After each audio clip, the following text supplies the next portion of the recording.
এটা হচ্ছে নেদারল্যান্ডের আমস্টারডামে অবস্থিত অ্যামস্টেল নদী। এখন হচ্ছে office hour, that means Netherland সময় 9:30 বাজে। সো কি পরিমাণ সাইকেলের সিরিয়াল, ট্রাম সব কিছু, কারণ নিচ দিয়ে আবার হচ্ছে মালবাহী কোনো জাহাজ যাচ্ছে, বাল্কের জাতীয় কোনো কিছু, বা টুরিস্ট কোনো জাহাজও হতে পারে, আই ডোন্ট নো, কোনো একটা কিছু যাচ্ছে। আর কি পরিমাণ সাইকেলের ট্রাফিক! সবাই এখন অফিস আওয়ার, এই জন্য এই পরিমাণ ট্রাফিক। আপনি যদি নেদারল্যান্ডে হচ্ছে 8:30 থেকে 9:30-এর ভিতরে আসেন, দেখবেন গাড়ির চাইতে সাইকেলের পরিমাণ বেশি এখানে। এত পরিমাণ মানুষ, সবাই তার নিজ নিজ গন্তব্যে। অনেক কর্মঠ একটা জাতি এই ডাচ জাতি, তারা কখনোই বসে থাকে না। ইউরোপের অন্যান্য জাতির চাইতে এরা অনেক কর্মঠ, যার জন্য এরা অনেক উন্নত, কারণ এরা হচ্ছে কখনো বসে থাকে না।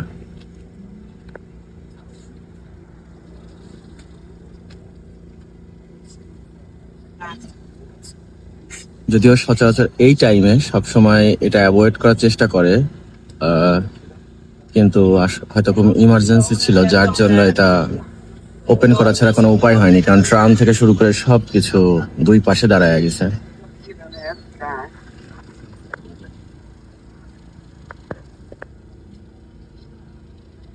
আমার পিছন সাইডে অনেক মানুষ।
সামান্য 4 থেকে 5 মিনিট দাঁড়ানোর জন্য এই পরিমাণ ট্রাফিক পড়েছে আর কি।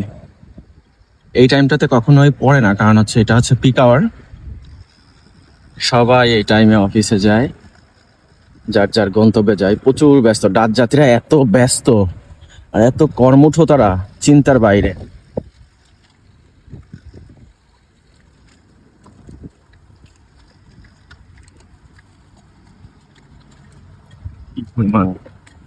সব সিরিয়াল মেনটেন করে যাবে।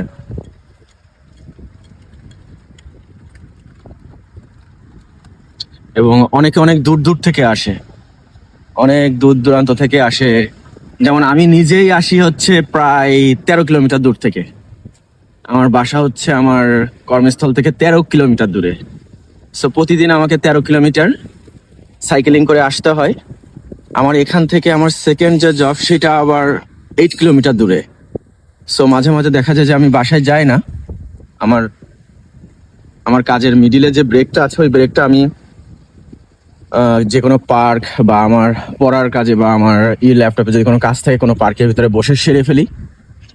সেকেন্ড জব শেষ করে এরপরে বাসায় যাই, কারণ এই 13 কিলোমিটার যাওয়া প্রতিদিন অসম্ভব। তো সবাই এই টাইমে, আজকে তো একটু পরিমাণটা কম, এই টাইমে এত পরিমাণ সাইকেল থাকে যেটা অসম্ভব। আপনার কাছে মনে হবে যে অনেকে অনেকে চিন্তা করে যে এরা এত বড়, কিন্তু সাইকেলিং কেন করবে, সাইকেল কেন চালায়? সাইকেল চালালে শরীর ভালো থাকে। এরা আসলেই অনেক ধনী একটি দেশ, কিন্তু এরা সাইকেলের প্রতি অনেক দুর্বল। এরা যত রিচই হোক, যত বড় লোকই হোক, তারা সাইকেল নিয়ে যাওয়া আসাটাকেই পছন্দ করে যে কোনো জায়গায়।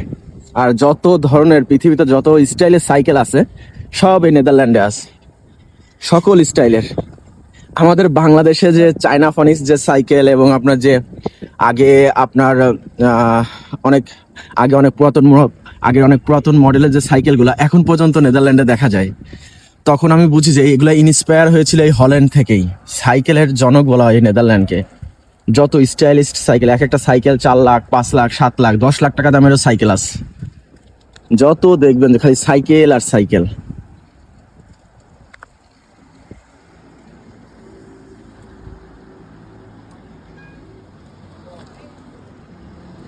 সো এটা হচ্ছে রাইট আপনার। এখানে মানুষ যদি দেখে যে পার হচ্ছে, আপনাকে তাদেরকে পার হতে দিতে হবে যতক্ষণ না তারা পার হতে পারতেছে। কোনো রুলস এই দেশে কেউ ব্রেক করে না, কোনো ধরনের রুলস কেউ ব্রেক করে না। হ্যাঁ, সেটা আমি হোক বা অন্য কেউ হোক, এই দেশের রুলস ব্রেক করা অনেক বড় একটা অপরাধ।